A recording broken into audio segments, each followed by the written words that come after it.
As we begin baseball season, we're excited to have a baseball professional with us today. Bob Kendrick is the president of the Negro Leagues Baseball Museum. He has a long history with the museum. He began his association as a volunteer during his 10-year newspaper career with the Kansas City Star. He developed the advertising concept and campaign that helped attract more than 10,000 people to see the debut of the museum's first traveling exhibit in the summer of 1993. The success of that promotion led to an appointment to the museum's board of directors. Mr. Kendrick became the museum's first director of marketing in 1998 and was named vice president of marketing in 2009. He left for a short time to serve as the executive director of the National Sports Center for the Disabled, Kansas City, in 2010, but then returned as president of the Negro Leagues Baseball Museum in 2011. Please help me welcome Mr. Kendrick to speak.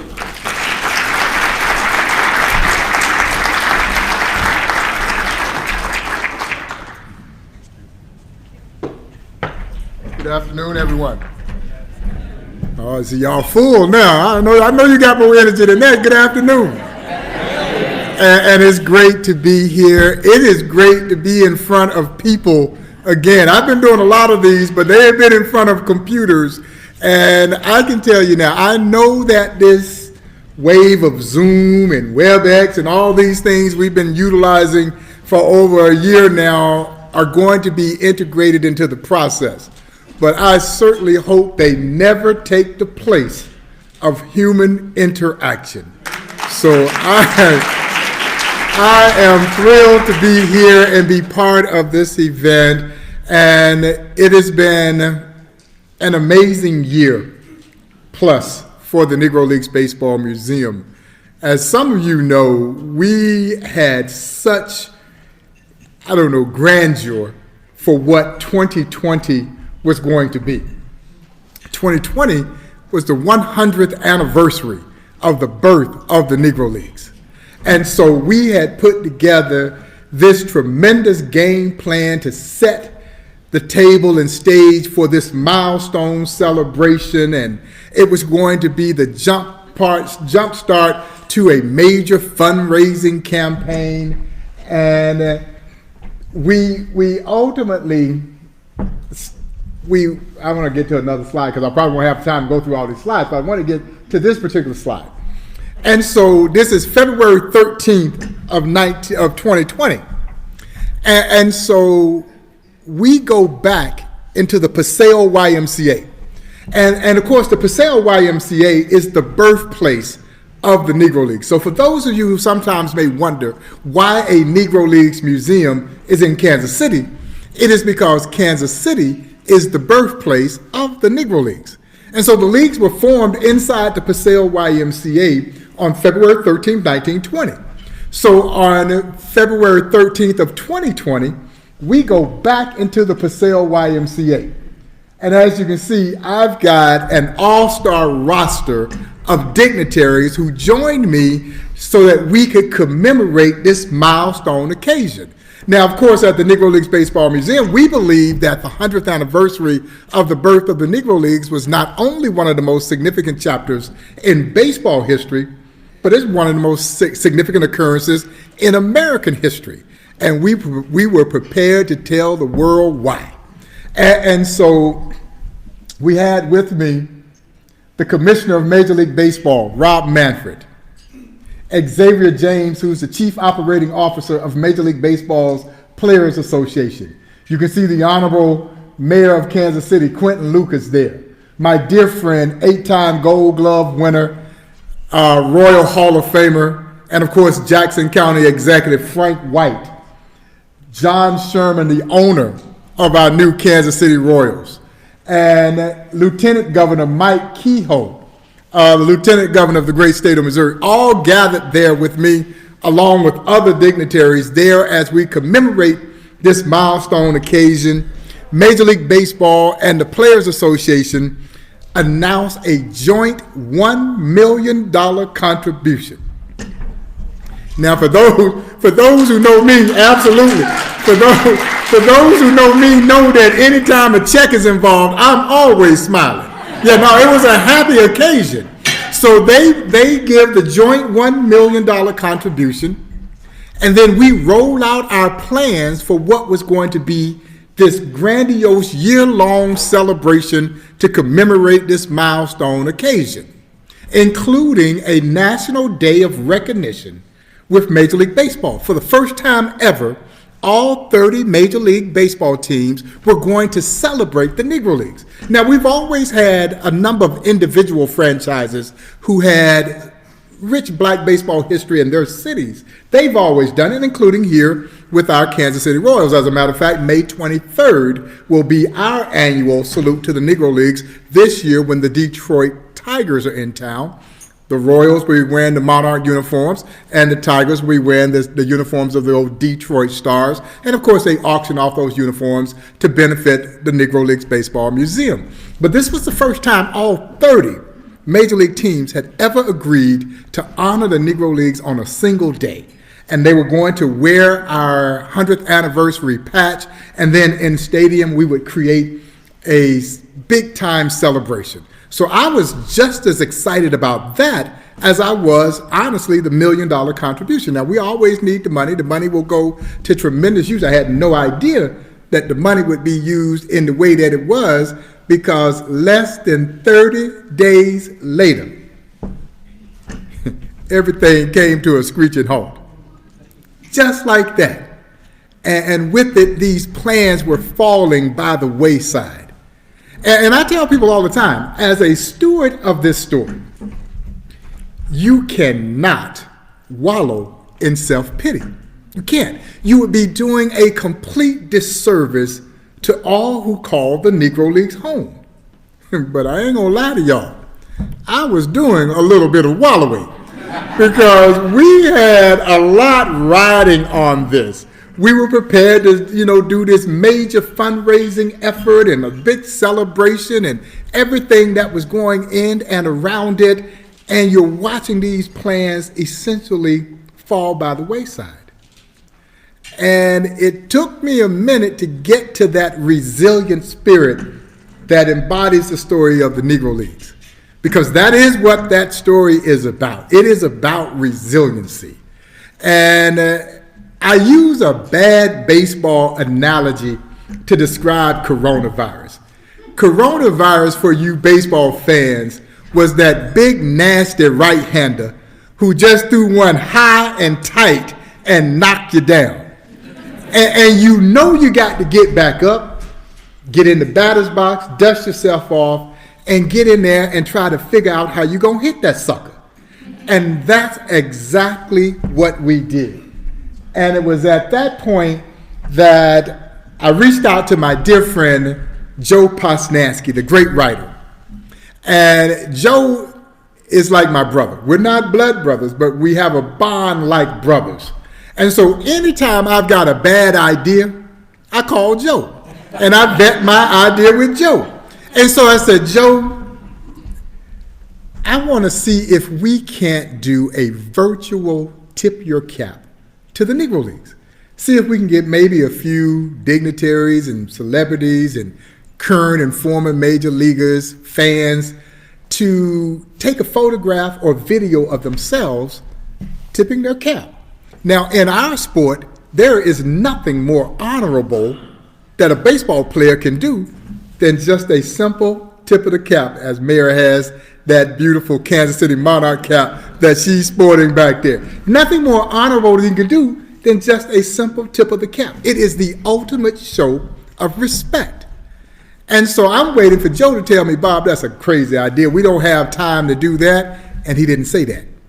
He thought it was a great idea.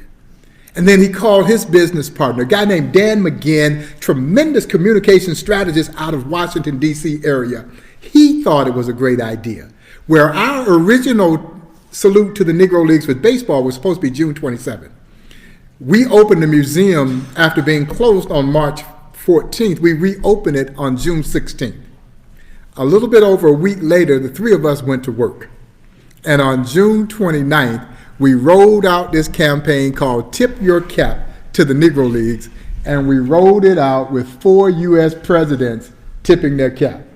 President Obama, President Bush, President Carter, and of course President Clinton, transcending athletes like Michael Jordan and Billie Jean King and Magic Johnson, Stephen Colbert, Conan O'Brien, General Colin Powell. The list went on and on and on of those who jumped on this bandwagon of celebrating the Negro Leagues in this manner.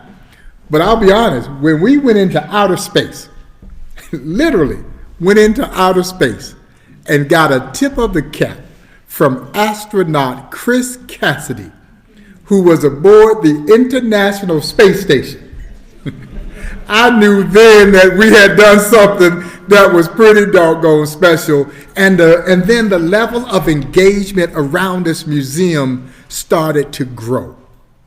And we went from this feeling of doom and gloom into a mode of tremendous success. It was almost embarrassing, the success that we were having at a time that was so difficult for so many in our country. And some of you may be aware, a few weeks ago, we turned the museum into a COVID-19 vaccination clinic. And we had our first clinic on March 15th, almost a year to the date that we had to shut the place down. And there was this overwhelming feeling of vindication. It was almost as if now we were fighting back. You know, a year from that time, we were all swirling in uncertainty, not knowing what this crazy virus was going to do, and we've seen the effects that it has had on so many.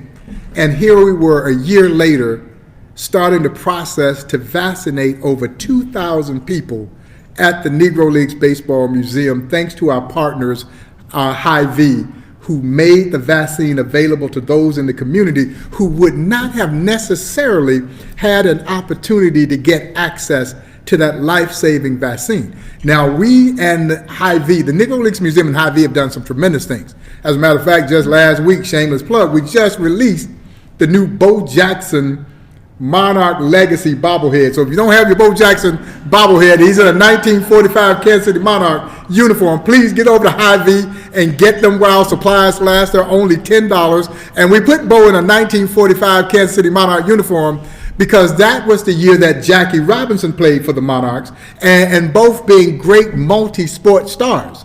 And so Bo is in a Monarch uniform, but he's carrying a football. And so it is a special keepsake. It is the last of a 5-year series of these bobbleheads that we did with our friends over at Hy-Vee that depict legendary Kansas City Royals in uniforms of the Kansas City Monarchs as a tribute to their greatness, but also the greatness of what the Monarchs meant to this particular community, and particularly to the heritage of our game. And so we've done some incredible things with Hy-Vee through the years, almost 2-decade-long partnership. None of them more significant than what we did when we turned that museum into a COVID-19 vaccination clinic. Because what we were doing was saving lives. And what we were doing was we were taking away some of the fear. Particularly in the African American community, there's a distrust of the medical profession. And thus there are so many. And these maladies, all these maladies affect our community at a higher level because we don't want to go to the doctor. And so by us doing this in the cultural confines of the Negro Leagues Baseball Museum, maybe it lessened some of that fear. And folks came out, and the gratitude was tremendous. And so our museum has always been about being a community leader. And as I said, I felt a level of vindication in this. Yeah, coronavirus had been the bully, took our lunch money every day for over a year. And now we found the nerve to fight back. And we're starting to feel like there's a level of normalcy coming back to us. I had my first Major League Baseball team, the Texas Rangers, at the museum. Could not do that at all last year. They came when they opened the season against our Kansas City Royals.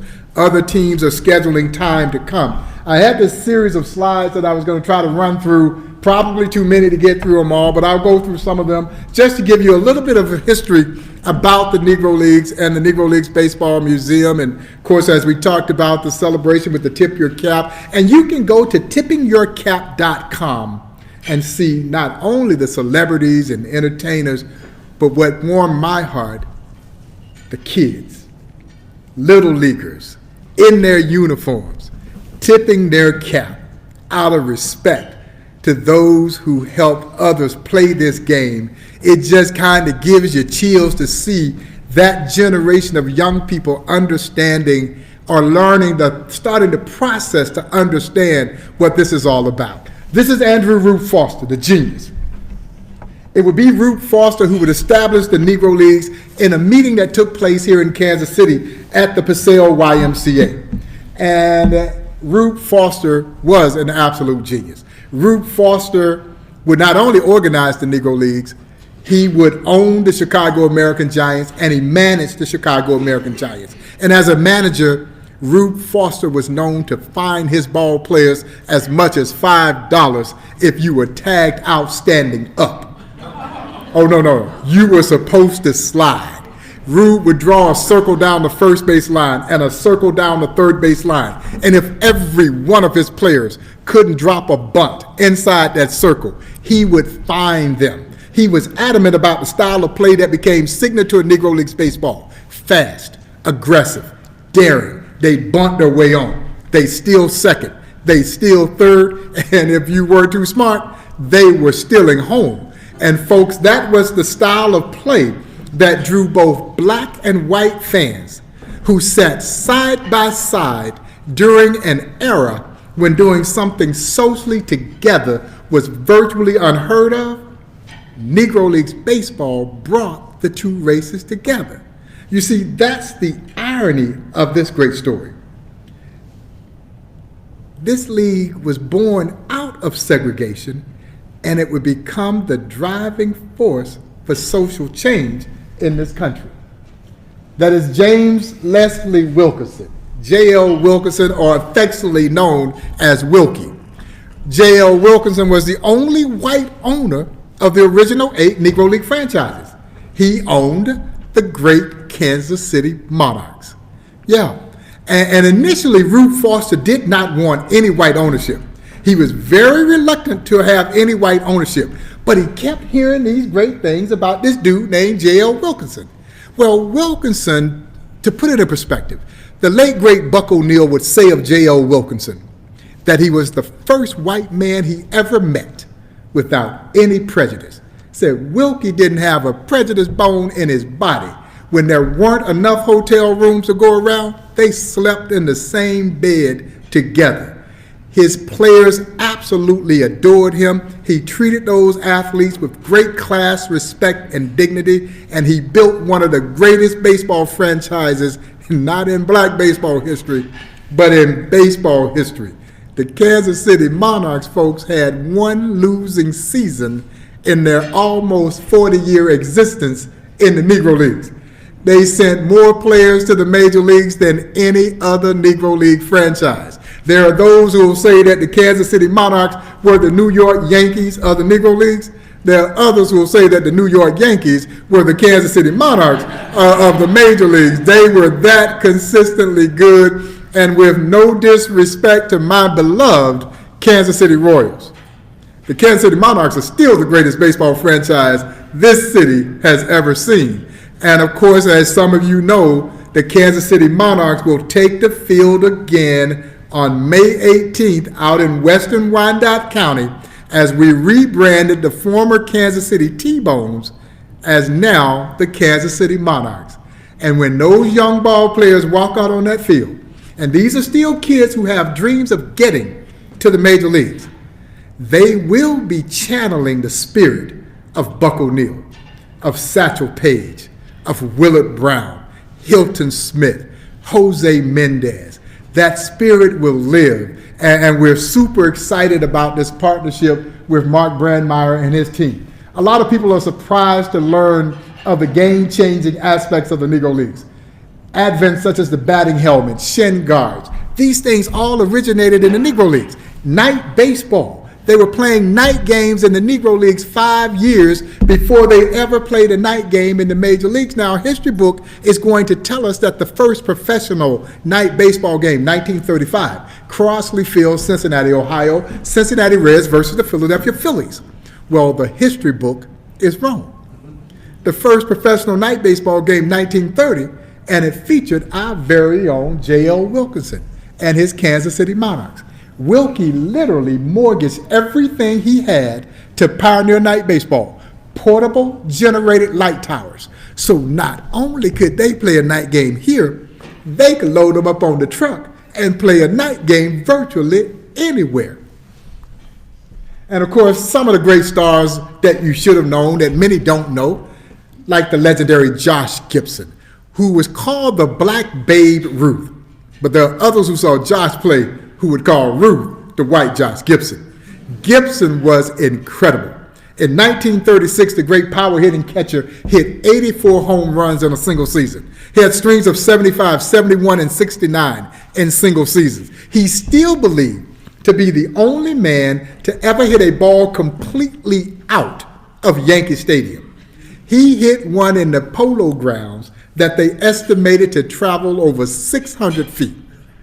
And as I share with my visitors, his steroids, ham hocks and collard greens. Yeah, the man, as we say from Georgia, was just country strong.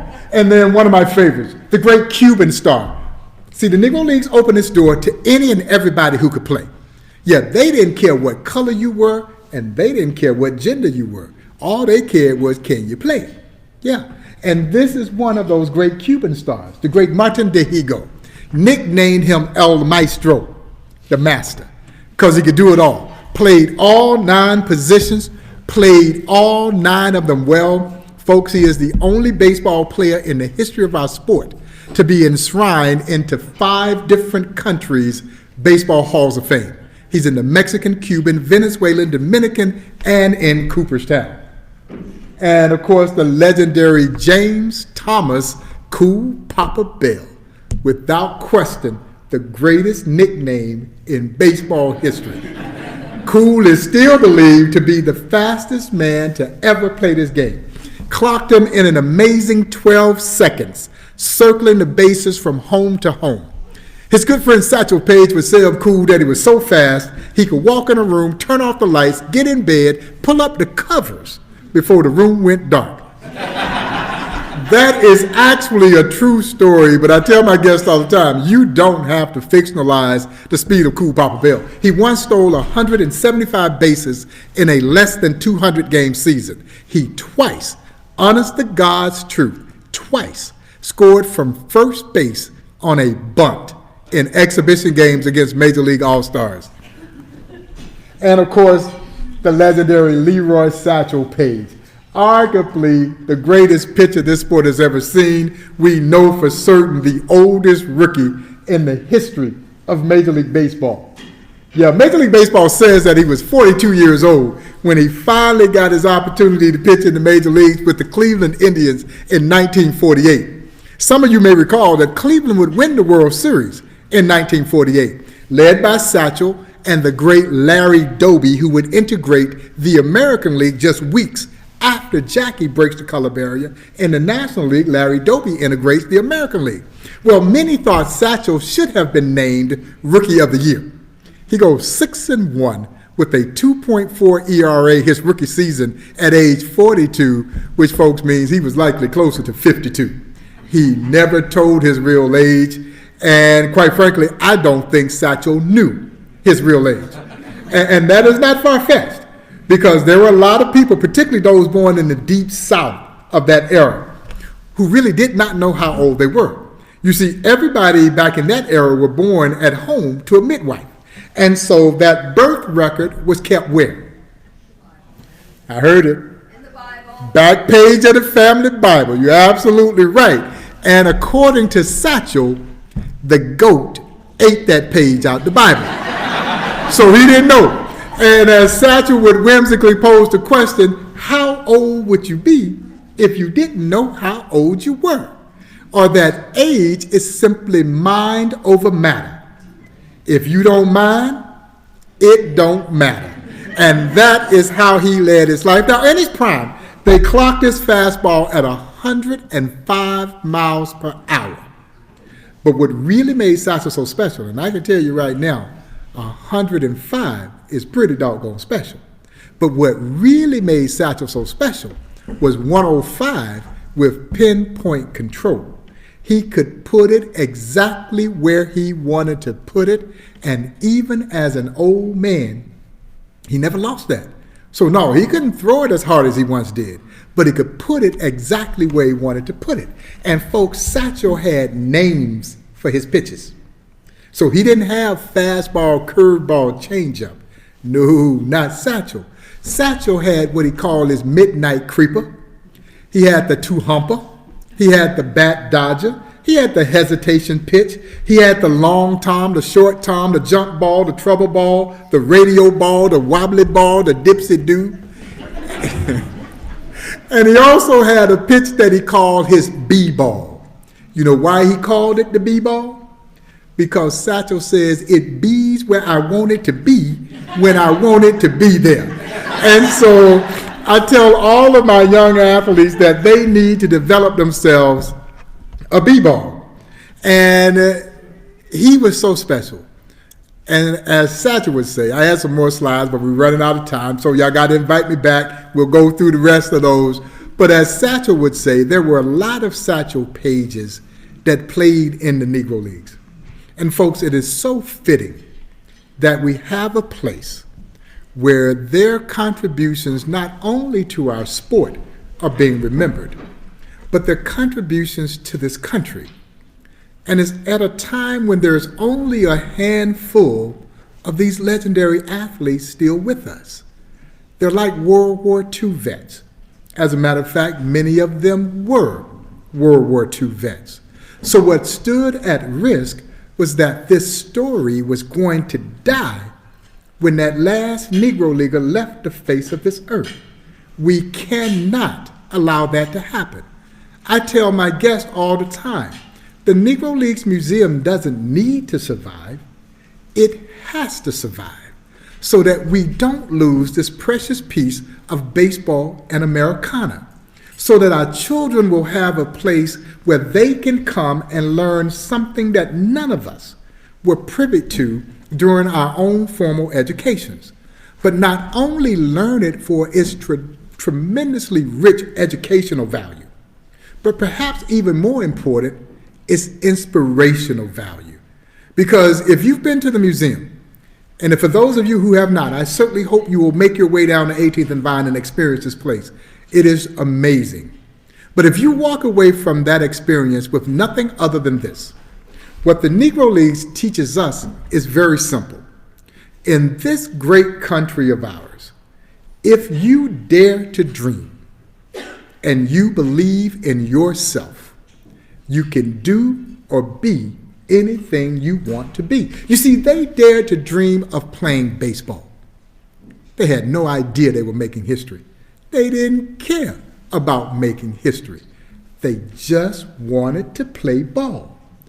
But the pride, the passion, the perseverance, the determination, the courage that they demonstrated in the face of adversity. You see, our story is not about the adversity, but rather what they did to overcome the adversity. And that story, folks, transcends race, it transcends age, and it transcends gender. And that is our story.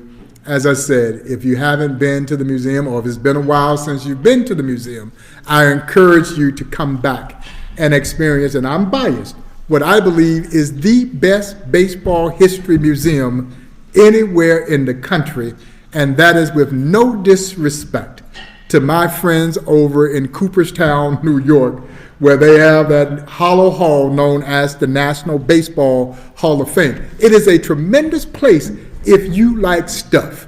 They got stuff galore. They got stuff that will likely never go on display there.